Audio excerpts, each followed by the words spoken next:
నమస్తే, good morning. G న్యూస్కు స్వాగతం. ఈరోజు వార్తల్లోని ముఖ్య అంశాలు. హస్తం నేతల కామన్ గోల్. రంగంలోకి కాంగ్రెస్ పాలిత సీఎంలు, డిప్యూటీ సీఎంలు. అన్ని రాష్ట్రాల్లో ప్రత్యేక కమిటీల ఏర్పాటుకు వ్యూహం. స్థానిక రాజకీయ సమీకరణాలు, ప్రజా సమస్యల పరిశీలన. రాహుల్ గాంధీని పీఎం చేసేందుకు కార్యాచరణ. కూటమిని మరింత స్ట్రాంగ్ చేసేందుకు చర్యలు. సీట్ల సర్దుబాటు, ఉమ్మడి మేనిఫెస్టోపై దృష్టి. ప్రాంతీయ పార్టీల ఆకాంక్షలను గౌరవిస్తూ ముందుకు. ఏడాది ముందే పీఎం అభ్యర్థి ప్రకటన. దేశవ్యాప్తంగా స్పెషల్ డ్రైవ్కు ప్లాన్. గ్రామ స్థాయి నుంచి మెట్రో సిటీల వరకు డిజిటల్ అండ్ క్షేత్రస్థాయి ప్రచారాలు. మునుపెన్నడూ లేనంత పక్కా ప్లానింగ్. కేరళ సీఎం ప్రమాణం తర్వాత ప్రత్యేకంగా చర్చించిన నేతలు. అయితే ఇప్పటికి 12 సంవత్సరాలు దాటింది బీజేపీ పరిపాలించడం. అయితే బీజేపీ పాలనల ప్రజలందరినీ ఏం చేశారంటే, ఒక సోషల్ మీడియాని పెట్టుకొని అబద్ధపు ప్రచారం చేసి మేమేదో సాధిస్తాం, మేమేదో చేసాం, భారతదేశాన్ని అమెరికా కంటే కూడా ముందుకు తీసుకుపోయి నిలబెడతాం, డాలర్ అండ్ రూపాయి 2 విలువలు సేమ్ అయ్యేలాగా తీసుకొస్తామని మంగమ్మద శపథాలు చేసి అధికారంలోకి వచ్చింది బీజేపీ. ఏమన్నది, గతంలో ఒక 7 పైసలు పెరిగితేనే పెట్రోల్ ధరలు, ఎడ్ల బండి మీద పార్లమెంటుకు వచ్చారు, రకరకాలుగా ధర్నాలు చేశారు. ఎక్కడనో యుద్ధం జరిగితే ఇక్కడ పెట్రోల్ ఎట్లా పెరుగుతుంది అని చెప్పేసి ధర్నాలు చేసిన బీజేపీ వాళ్ళు, మరి ఇప్పుడు ఎక్కడనో యుద్ధం జరుగుతుంటే మరి ఇక్కడ ఎందుకు పెరుగుతున్నది? ఇంకొక విషయం ఏంటంటే, రష్యా నుంచి వద్దన్నా కొనుగోలు చేస్తామంటున్నారు ఆయిల్. మరి రష్యా తక్కువకి ఇస్తున్నప్పుడు మరి ఇక్కడ పెట్రోల్ ధరలు ఎందుకు పెంచుతున్నారు? ఏంటంటే ఇవన్నీ డైవర్ట్ చేయడం కోసం బండ్లు తక్కువ వాడుర్రి, అందరు ఈవీ వెహికల్లో తిరగండి అంటే డైవర్ట్ చేసి ఈ రకంగా ప్రజలను పిచ్చోళ్ళని చేస్తుంటే, బీజేపీ ఏదైతే సోషల్ మీడియాను నమ్ముకొని అధికారంలోకి వచ్చిందో అదే సోషల్ మీడియాను నమ్ముకొని అధికారం కోల్పోతుంది. ఇది 100% నిజం. ఎందుకంటే అన్ని అబద్ధ ప్రచారాలు. ఇప్పుడు సోషల్ మీడియాలో ఎక్కడ చూడు రాహుల్ గాంధీ క్రేజ్ మామూలుగా లేదు. ఇప్పుడు సోషల్ మీడియాలో గతంలో ఏం చేశారంటే, వాళ్ళని నమ్మిరు, అరే మోడీ వస్తాడేమో ఏదన్నా చేస్తాడేమో అని చెప్పేసి నమ్మిరు. లాస్ట్కి వచ్చేసరికి ఏం చేసేటట్టు కనబడతలేదు. కాబట్టి ప్రజలు ఇప్పుడు బలంగా కాంగ్రెస్ వైపు చూస్తున్నారు. కాబట్టి ఇటువంటి అవకాశాన్ని సద్వినియోగం చేసుకోవాలి అని చెప్పేసి కాంగ్రెస్ పార్టీ కూడా ఇప్పుడు సుదీర్ఘంగా ఆలోచనలు చేస్తున్నది. ఎక్కడి నుంచి అంటే, అన్ని రాష్ట్రాల్లో ప్రత్యేక కమిటీల ఏర్పాటుకు వ్యూహం. స్థానిక రాజకీయ సమీకరణాలు, ప్రజా సమస్యల మీద పరిశీలన. 1 సంవత్సరం ముందే పీఎం అభ్యర్థిని ప్రకటించడం. అంటే ఎవరెవరితోనైతే పొత్తు పెట్టుకుంటామో ఆ పొత్తులో భాగంగా సర్దుబాటు, ఉమ్మడి మేనిఫెస్టోపై దృష్టి, ప్రాంతీయ పార్టీల ఆకాంక్షలను గౌరవిస్తూ ముందుకు.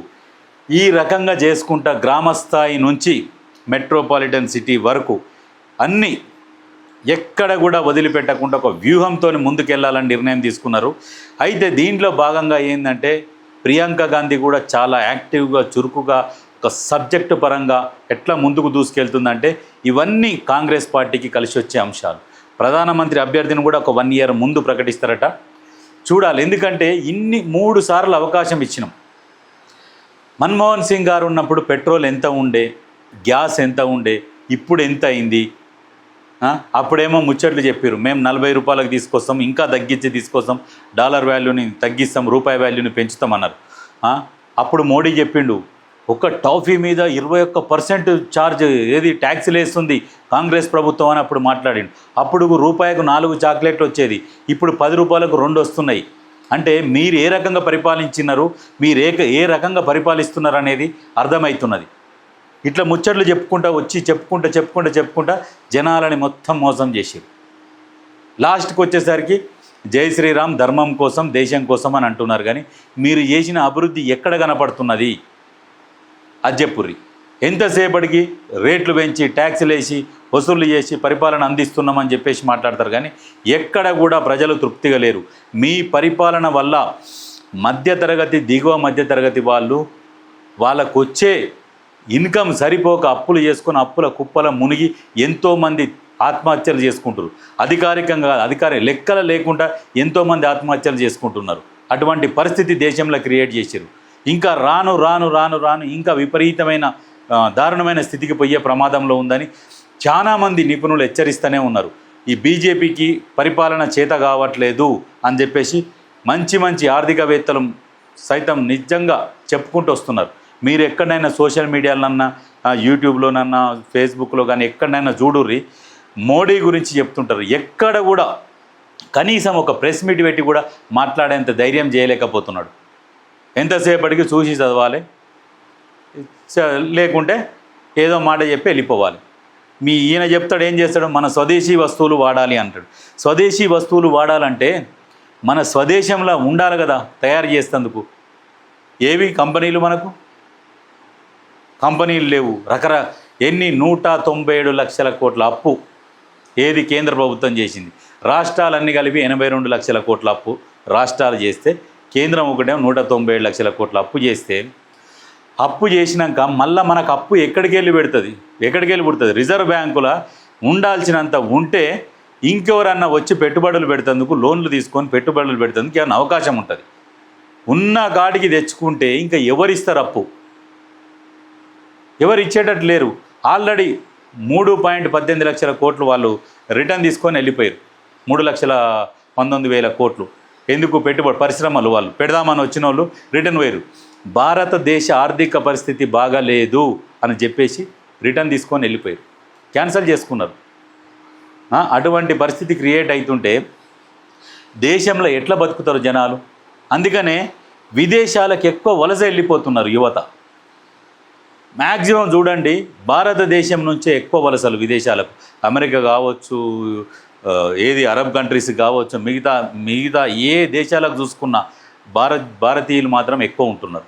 ఎందుకంటే ఇక్కడ లేదు, ఉపాధి లేవు, పరిశ్రమలు లేవు. కనీసం ప్రైవేట్ ఉద్యోగాలు చేసుకుందామన్నా ఉన్న ఉద్యోగాలతోనే, ఉన్న పనులతోనే అక్కడికక్కడ సరిపెట్టుకొని బతకాల్సి వస్తున్న పరిస్థితి. దాంతోపాటు మీద ట్యాక్సులు, విపరీతమైన ట్యాక్సులు. ఆ ట్యాక్సులు కట్టలేక పారిపోతున్నారు. యువత మొత్తము విదేశాల వైపు చూస్తున్నది. అక్కడ పోయి ఏమన్నా పెట్రోల్ బంకులో పనిచేసుకొని బతకొచ్చు, కానీ భారతదేశంలో బతకలేము అన్న పరిస్థితి క్రియేట్ చేశారు. అందుకనే ప్రజలు ఇప్పుడు కాంగ్రెస్ వైపు చూస్తున్నారు. కాంగ్రెస్ పార్టీ ఉంటే అరే ఎట్లనన్నా బతకొచ్చురా నాయన, ఏదన్నా దీన్ని బతకొచ్చు, ప్రశాంతంగా ఉండొచ్చు అనే ఒక నమ్మకం ఉంటుండే. అదే నమ్మకం కోసం మళ్ళీ ప్రజలు వెతుకులాడుతున్నారు. అందుకనే నెక్స్ట్ ఖచ్చితంగా కాంగ్రెస్ పార్టీ అధికారంలోకి వస్తుంది. కొంతమంది చెప్తారు కాంగ్రెస్ అధికారంలోకి వస్తే ఇక మొత్తం వీళ్ళు దోసుకొని పోతారంటే, అరే నాయన 70 ఏళ్ళు పరిపాలించినప్పుడు ఏమన్నా వచ్చి మొత్తం ఏమైనా దోసుకుపోయిర్రా? ఎవడేం దోసుకపోలే కదా. ఇప్పుడు వీళ్ళు దోసుకపోతారు, అవతలవాడు దోసుకపోవడం దేవుడేరు. కానీ ఈ మన దేశంలో ఉన్నోడు మొత్తం ఉన్న కాడికి దోసుకపోయిండు, ఏమీ మిగలడే. అది గమనిస్తలేరు మీరంతా. ఎంతెంత దోసుకపోతున్నారు, ఏమేమి తాకట్టు పెడుతున్నారు బహుళజాతి కంపెనీలకు. ఏమున్నాయి మన దగ్గర? లాస్ట్కు భూమి మీద ఉన్నాయని దోసుకుని ఇప్పుడు భూమి లోపల ఉన్నాయి కూడా చెరబడుతున్నారు. యురేనియం తవ్వకాలని చెప్పేసి దానికోసం, గనుల కోసం, వాటి కోసం మొత్తం అడవులు అప్పచెప్తున్నారు. నక్సల్స్ని అంతం చేసి అడవులని చెప్పేసి వాళ్ళకి అప్పచెప్పేస్తే వాళ్ళు ఇప్పుడు ఎట్లా మన పెన్సిల్ని కనుక చెక్కినట్టు చెక్కుకుంటూ అడవులను మొత్తం దోడుకుంటా ఎక్కడికక్కడికి అడవులను ఆగం చేస్తారు. అడవుల్లో ఉన్న జంతువులు గ్రామాలకు వచ్చి ప్రజల మీద పడుతున్నాయి. ఇటువంటి పరిపాలన అందిస్తున్నారు. కాబట్టే అర్థమైన ప్రజలు, చదువుకున్నోళ్ళు సోషల్ మీడియాలో మీరు ఎక్కడన్నా చూడుర్రి, అంతో ఇంతో చదువుకున్నోళ్ళు సోషల్ మీడియాలో ఉంటారు కదా, ఆ సోషల్ మీడియా వాళ్ళే ఇవాళ మోడీని పూర్తిగా వ్యతిరేకిస్తున్నారు. ఎంతమంది అయితే సపోర్ట్ చేశారో అంతమంది వ్యతిరేకిస్తున్నారు. ఎందుకంటే ఆయన తీసుకుంటున్న నిర్ణయాలు ప్రజా వ్యతిరేక నిర్ణయాలు, ఈ పేద ప్రజల మీద భారం పడుతుందో అటువంటి నిర్ణయాలు తీసుకుంటున్నారు. కాబట్టి మోడీని వద్దు అని జనాలు అనుకుంటున్నారు. ఇప్పుడు రాహుల్ గాంధీకి పట్టం కట్టాలని చెప్పేసి నిర్ణయించుకున్నారు. రాహుల్ గాంధీ మొన్న ఉదాహరణకు తమిళనాడులో విజయ్ ముఖ్యమంత్రి ప్రమాణ స్వీకారంలో ఒక పోస్ట్ పెట్టారు, సెల్ఫీ పోస్ట్ పెడితే 13.8 మిలియన్ లైక్లు వచ్చినాయి. మోడీకి ఏమో 1.8 మిలియన్ వస్తే దాన్ని కూడా డిలీట్ చేయించాడు మోడీ. అది రాజకీయం. సోషల్ మీడియాలో కూడా రాజకీయం చేస్తే మళ్ళీ అప్లోడ్ చేస్తే 8 మిలియన్ల లైక్లు వచ్చినాయి మళ్ళీ కూడా. అంటే జనాలు ఎంతగా లైక్ చేస్తూ రాహుల్ గాంధీని అనేది అర్థం చేసుకోరు. సోషల్ మీడియాలో కావచ్చు, ఇంకా బయట కూడా కావచ్చు.